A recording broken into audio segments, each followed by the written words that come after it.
भाइयों बहनों, ये वीडियो मेरा एनआईटी डायरेक्टर महोदय के नाम है। एनआईटी में फैली हुई व्यवस्थाओं और अव्यवस्थाओं के बारे में मैं उनसे प्रश्न करूंगा। ये प्रश्न मेरे ही नहीं, मेरे प्यारे देशवासियों के, मध्य प्रदेश की जनता के एवं ग्वालियर की जनता के होंगे। सबसे पहला प्रश्न मेरा ये है एनआईटी डायरेक्टर महोदय हमीरपुर हिमाचल प्रदेश से कि आपकी संस्था को केंद्र सरकार द्वारा करोड़ों रुपए का बजट दिया जाता है। आपने हेल्थ सेंटर, लाइब्रेरी और हॉस्टलों में सीसीटीवी कैमरे क्यों नहीं लगवाए? दूसरा प्रश्न मेरा ये है कि आपने 72 साल के डॉक्टर श्री जी.आर. रतन की नियुक्ति क्यों की? जब मेरे बच्चे की डेथ हुई थी तब उनकी पूरी उम्र 72 साल थी। जब वो नौकरी से उनको हटाया गया या वो नौकरी छोड़ के गए तब 72.5 साल के हो चुके थे। मेरे पास सबूत हैं। आपने इतनी अधिक उम्र के डॉक्टर की नियुक्ति क्यों की? केंद्र शासन का, राज्य शासन का कौन सा नियम कहता है कि आप 72.5 साल के डॉक्टर को नियुक्त करें? उस डॉक्टर को नियुक्त करें जिसका ना तो स्टेट मेडिकल काउंसिल में पिछले 10 साल से रजिस्ट्रेशन था, तो फिर उनको आपने किस मजबूरी के चलते, आपकी क्या मजबूरी थी कि आपने डॉक्टर जी.आर. रतन को ही बार बार नियुक्ति दी? शासन का कौन सा नियम कहता है कि आप एक ही डॉक्टर को बार बार अपॉइंट करते रहें? जिस डॉक्टर की उम्र 72 साल हो चुकी है उसको बार बार अपॉइंटमेंट क्यों दिया जा रहा था? जिसका ना तो शरीर चलता था, ना दिमाग चलता था, ना ज्ञान अपडेट था। इसी कारण मेरे बच्चों को उनके द्वारा गलत इंजेक्शन दिया गया। मुझे बड़ा अत्यंत दुख होता है कि डॉक्टर जी.आर. रतन का, जिनकी उम्र इतनी हो चुकी थी, उनको बार बार नियुक्ति देने का क्या नियम है? 72 साल के डॉक्टर को बार बार नियुक्ति दी गई। इनकी नियुक्ति के लिए कब कब दैनिक समाचार पत्रों में विज्ञापन निकाले गए। डॉक्टर की नियुक्ति रोजगार कार्यालय के माध्यम से क्यों नहीं की गई? ये एक जांच का विषय है जो होगी और होनी भी चाहिए। आज नहीं तो कल करवा के रहूंगा। हॉस्टल वार्डन, तीनों हॉस्टल वार्डन मेरे बच्चे की इलाज के समय गोल थे। ये तीनों वार्डनों के विरुद्ध क्या कार्रवाई की और नहीं की तो क्यों नहीं की? कृपया मुझे अवगत कराएं तत्काल। मैं ये जानना चाहता हूं। सिर्फ यही 3 वार्डन नहीं, जो शिकारी मंदिर पर 2 बच्चे गए थे वो बिना गेट पास के बाहर कैसे निकल गए? बाकी वार्डन क्या कर रहे थे? यह भी लापरवाही का सूचक है।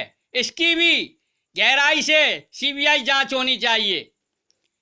2017 में जनवरी से मार्च तक 3 बच्चों की डेथ हो गई, जिसमें प्रथम दृष्टया घोर लापरवाही प्रतीत हो रही है और दिख भी रही है। इसमें कोई भी शक नहीं है। अगर मैं प्रूफ प्रस्तुत करूंगा तो भूचाल आ जाएगा। मेरे पास पक्के सबूत हैं। Doctor G.R.. रतन, जिनकी पेंशन मिल रही थी जिनको, तो फिर एनआईटी में वो दूसरी जगह से वेतन किस नियम के तहत प्राप्त कर रहे थे? 2 जगह से वेतन लेने का कौन सा नियम है? Doctor G.R.. रतन जी कहते हैं कि मेरे को उसकी बीमारी का पता नहीं था। तो डॉक्टर जे.आर. रतन ने इंजेक्शन किस बात के लिए, किस बीमारी के लिए दिया? उनको इंजेक्शन की किस बीमारी में देना चाहिए, किस में नहीं देना चाहिए, जानकारी नहीं थी। आपने ऐसे डॉक्टर महोदय को नियुक्ति क्यों दी जिनका स्टेट मेडिकल काउंसिल शिमला में भी रजिस्ट्रेशन नहीं था? ऐसी आपकी क्या मजबूरी थी?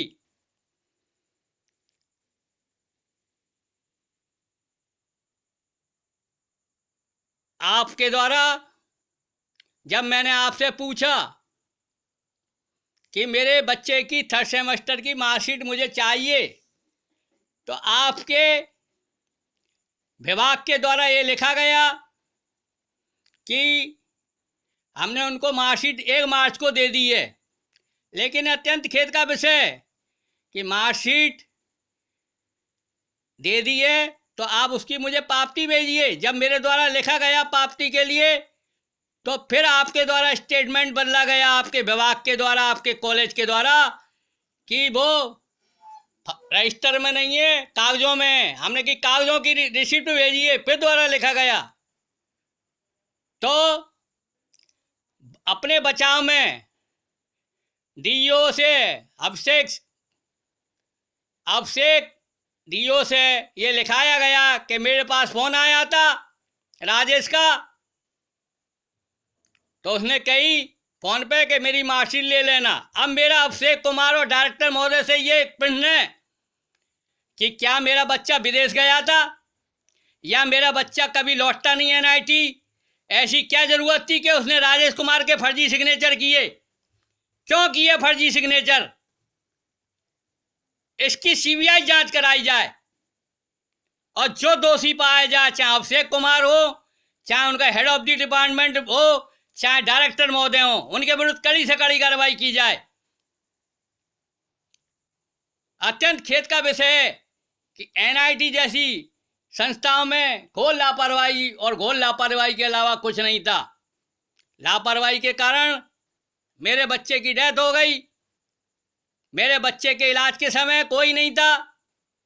हॉस्टल वार्डन कहाँ थे? जब मैं 50,000 रुपये फीस प्रति वर्ष अदा कर रहा था, तो हॉस्टल वार्डन क्या कर रहे थे? हॉस्टल में रहने वाले लड़कों की तबीयत, खाना पीना देखने का दायित्व किसका था? डायरेक्टर महोदय बता सकते हो आप? अरे आपके हॉस्पिटल में तो प्राइमरी लेवल की हार्ट की दवाइयाँ नहीं थी। राजेश कुमार क्या कोई भी जाता उसकी डेथ ही होती हो, जो इंजेक्शन यही लगता? ये मैं दावे से कह सकता हूँ। जब मैंने आरटीआई के तहत पूछा कि आपके यहाँ प्राइमरी लेवल की कौन कौन सी दवाइयाँ थी 22 मार्च 2017 की स्थिति में, तो डायरेक्टर महोदय बगले झांकते नजर आए। वो कोई जवाब नहीं दे पाए। उन्हें लिख दिया रिलेटेड टू मेडिकल ऑफिसर। अरे रिलेटेड टू मेडिकल ऑफिसर कैसा हो सकता है? रिलेटेड मेडिकल ऑफिसर आपकी संस्था में ही कार्यरत है। आपने उनसे स्पष्टीकरण किया होगा, क्योंकि दवाई नहीं थी। अरे वो क्या राजेश, क्या कोई भी स्टाफ का कोई और लड़का कोई भी जाता वहाँ वो इंजेक्शन यही लगाते? क्योंकि उनको ज्ञान तो मालूम नहीं है, कुछ आता चाहता था नहीं। उनका ज्ञान तो डॉक्टरों का, एनआईटी के डॉक्टरों का और रीजनल हॉस्पिटल के डॉक्टरों का, नर्स और कंपाउंडर से ज़्यादा नहीं था। जिस प्रकार से उनने ट्रीटमेंट दिया और जिस प्रकार से उन्होंने अपना मेडिकल बोर्ड में जो अपनी अभिमत दिया है, उससे साफ स्पष्ट होता है उनका ज्ञान कुछ भी नहीं था, नीलवटे नाटा था। पता नहीं कैसे ये लोग, ऐसे लोग नियुक्ति पा जाते हैं। मुझे बड़ा खेद होता है। मेरा देश की जनता, ये प्रश्न सारे जो प्रश्न पूछे हैं वो भारत की जनता, मध्य प्रदेश की जनता, ग्वालियर की जनता प्रश्न के रूप में पूछ रही है। डायरेक्टर महोदय, इसका जवाब दीजिए आप। अगर आप जवाब नहीं देते तो ये माना जाएगा कि आपके ऊपर जितने भी प्रश्न किए गए हैं उनसे आप सहमत हैं। बार बार लिखने पर 25-30 हजार पत्र लिखने पर भी किसी ने कोई कार्रवाई नहीं की। डॉक्टर महोदय ये कहकर बच गए, भाग गए कि अरे मैंने जो इंजेक्शन दिया था वो किसी भी परिस्थिति में दिया सकता है। अरे डॉक्टर महोदय, अगर तुमने सही इंजेक्शन दिया था तो मैदान छोड़ के क्यों भाग गए? नोटिस आता है, या आपने नोटिस नहीं लिया? पोस्टमैन द्वारा सूचना भी दी गई, तब भी आपने नोटिस नहीं लिया। इसका मतलब यह है कि आप बचने के लिए ऐसा सोच रहे हैं कि मैं ये कह के बच जाऊंगा कि राजेश कुमार की बीमारी की जानकारी नहीं थी। अरे तुम्हें बीमारी की जानकारी नहीं तो इंजेक्शन क्यों लगाया? किस बीमारी का लगाया आपने इंजेक्शन? डॉक्टर तो नब्ज पकड़ते बता देता है कि इसको क्या बीमारी है। अत्यंत खेद का विषय है कि जब आप खुद ही अपने में सब बचाव के लिए इस तरह के बहाने गढ़ रहे हैं। मेरा देश की जनता, भारत की जनता, बांधे समाज बंधु और अन्य समाज के सभी बंधुओं से निवेदन है कि इस वीडियो को ज़्यादा शेयर करें। जो श्रीमान नरेंद्र मोदी जी के पास, हिमाचल के मुख्यमंत्री श्री जयराम ठाकुर जी के पास तथा अन्य नेताओं मिनिस्टरों के पास पहुंचे। और मेरा मिनिस्टरों से और नेताओं से भी निवेदन है कि वे इस केस की सीबीआई जांच बिठा लें और सीबीआई जांच में मुझे शामिल करें, जिससे मैं पुख्ता सबूत प्रस्तुत कर सकूं।